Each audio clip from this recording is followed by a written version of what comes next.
Hello and welcome to my review of the 25th anniversary Optimus Prime.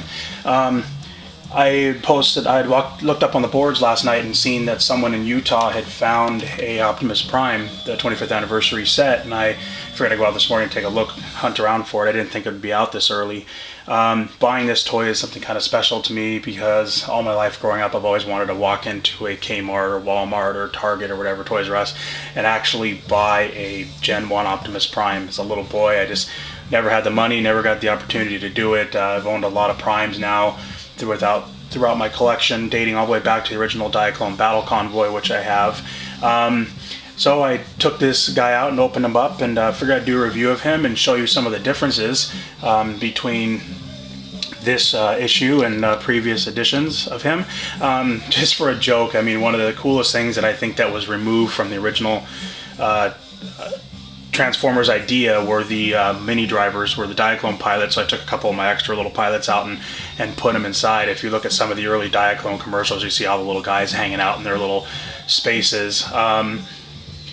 A couple things I noticed about this toy right off the bat was one disturbing thing is the quality of the plastic. The toy feels good, but it doesn't have the feel of the original Generation 1 Optimus Prime or the original Battle Convoy. The trailer's plastic is a extremely light gray. Let me move these guys over here and then I'll show you.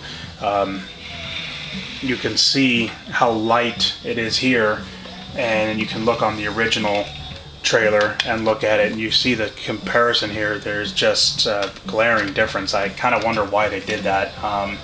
It actually looks kind of worse to me, but nonetheless it's still a Gen 1 Prime and it's cool, so you won't knock it too hard.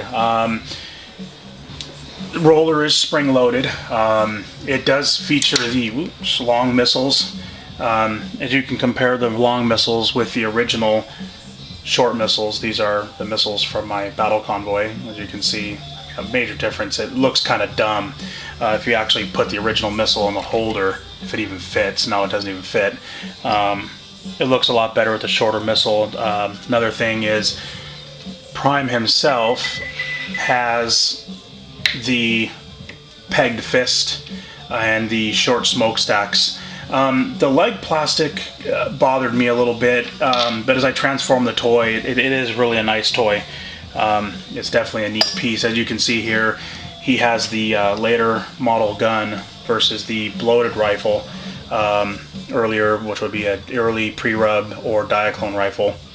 You see a lot of difference in the tip, the actual size of the rifle. A lot of detail has been lost as I compare the two over the years. I don't know why. The fuel pumps have differences in them,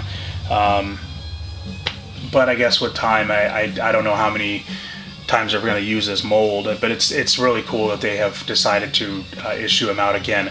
It does come with a DVD included, which is pretty cool, like the G.I. Joe DVD battle packs, which has the original cartoon series on it. This features the first 3 episodes of the original series, which were just great cartoons. Even as an adult now, I still can't get enough of it. 3 desktop wallpapers and some never before seen art for the characters. Kind of a neat piece. Price is a little steep. I paid $70 for it at Walmart, which is about as cheap as you're going to find it, and I was like, $40 would get it more, sold. I would be interested to see in the next few months if this goes to clearance or not. It does include a sticker sheet. I will not apply the stickers. As usual, I usually don't open my toys, but in the case of the newer universe stuff, I've just decided to open most of it. A little paper on how to launch roller, and the instruction sheet, which has got something absolutely hilarious to me. It says here that you can clip this voice box to your belt. When I woke up this morning, that was the first thing I had thought, is I'm going to walk around with an Optimus Prime voice box, and I'm just going to let this thing make noises and see what people think. A couple of its phrases are, I'll push it now, transforming sound. I am Optimus Prime. Voice, which sounds like something from later Transformers. Doesn't sound like Peter Cullen in his early years to me. Another transforming sound. Autobots, transform and roll out. Which sounds later to me. Doesn't sound like anything like the original cartoon, but it's a neat piece. So if you see a retard walking around with it on his belt clipper, you're definitely going to know you ran into me. That's pretty much about it. A nice toy. Actually, I'll take out the I'll take this Gen 1 Prime out here, which is a pre-rub Prime, and transform him and stand him next to his new brother here, so you can see if there's any differences between the two. Give me a second here. Get him all turned around.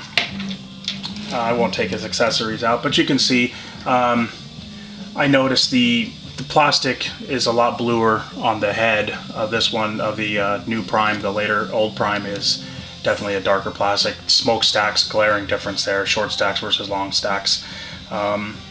That's pretty much about it. You know what? I'm actually wondering something as I'm looking at the toy here. Yeah, this is his feet still are die cast. I'm actually looking at them thinking, wow, they might be plastic. That's kind of cheap, but they're not. They're die cast.